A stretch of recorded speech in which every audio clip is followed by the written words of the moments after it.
Hey girls, welcome to the Reader's Rant, where we get to rant about our favorite books. Here at Girl Central, we think that reading is great because it allows you to get lost in another world where you get a break from worrying about your latest test grade or the drama that's going on in your real life.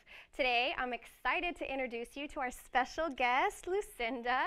She's a senior at Santa Monica High School, and she's here to rant about her favorite book.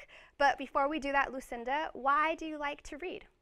I love to read because, as opposed to watching a movie, the imagery is not spoon-fed to you. You have the privilege of using your imagination, and you have the privilege of actually thinking about how is this laid out, how is this laid out, how is this laid out. In a movie, it's all just done. That's a very good point. I never thought about it like that before. Awesome. So what book are you going to talk to us about today? The book I'm going to talk to you is The Wonderful Wizard of Oz by L. Frank Baum. Okay, I've seen the movie, love the movie. And what's the book about?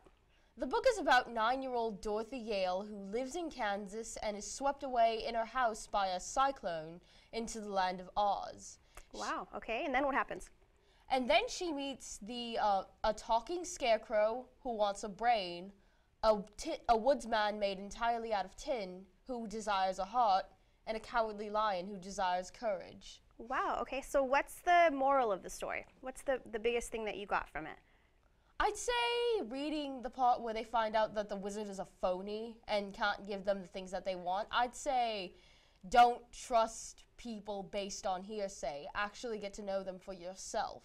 That's a really good lesson, actually, in real life, too, so that's great. And how is the book different from the movie? Because, you know, sometimes when they make movies, it's not really like the book, so how is it different in your opinion?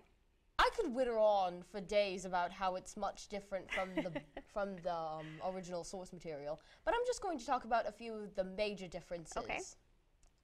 First and foremost, Glinda, the Good Witch of the North, is actually a composite character of 3 different characters. Oh. The Queen of the Field Mice, the unnamed Good Witch of the North, and Glinda, the Good Witch of the South. Okay. Another difference is that Dorothy is 16 years old in the film and 9 years old in the book. That's right. You said that earlier, and I thought that was really different. And that's a huge difference. I mean, a 9-year-old is really different from a 16-year-old, right? Okay, so what's the last one? I'd say the last really huge difference is Margaret Hamilton's portrayal of the Wicked Witch of the West. In the book, the Wicked Witch is an old one-eyed crone who really doesn't do much to hurt Dorothy. Okay, I just picture that when you said it, which is exactly why you like to read, which is good. Okay, and so when this book was published, how do you think that it changed the world of literature?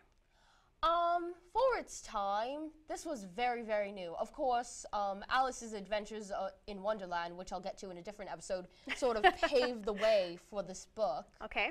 But it sort of changed because children's literature in the 1890s was very monotonous and boring, and kids would do anything they could to get out of reading.